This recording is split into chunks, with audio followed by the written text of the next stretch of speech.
early childhood was like very different to what childhood we understand. I was living in the eastern part of Afghanistan with my grandparents in the mountains as a shepherd, and life was good. It was peaceful, tranquil, and we had sheep and animals. I left because of the conflicts and wars, and we were between a hard place in Iraq with the U.S. forces, the Afghan government, and the Taliban. So my mother and my family decided that it was not safe for us, and actually wasn't. And we were sent away to Europe to safety, and that safety took me over a year, 10 countries before I made it. The saddest thing was that I was on my own. I was supposed to be with my brother, but we were separated, and I was in the hands of traffickers and agents and smugglers. Those people were pretty heartless people. So I have left everything I loved, everything I knew, and that's the story of almost all refugees who leave their home, their country. The hardest part of my journey was crossing the sea from Turkey to Greece.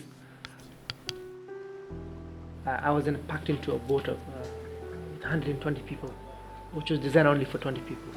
And our food, water, everything ran out for, we were there about 3 days, 3 nights, about 48, 49 hours. And if things wasn't getting worse, the boat broke down.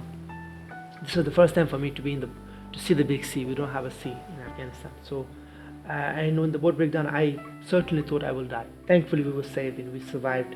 But there are many who doesn't.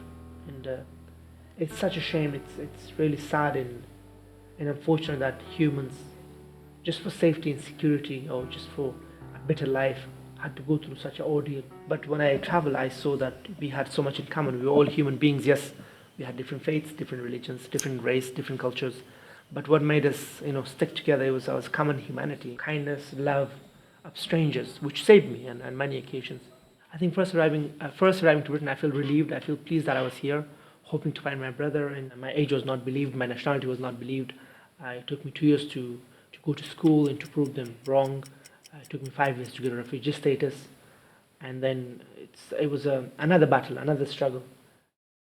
I have been very lucky and privileged in the last 6, 7 years, been able to give back to society in Britain. That's why I was in 2012. I was chosen to carry the Olympic torch, which was one of my proudest moments. I mean, I just graduated from the University of Manchester.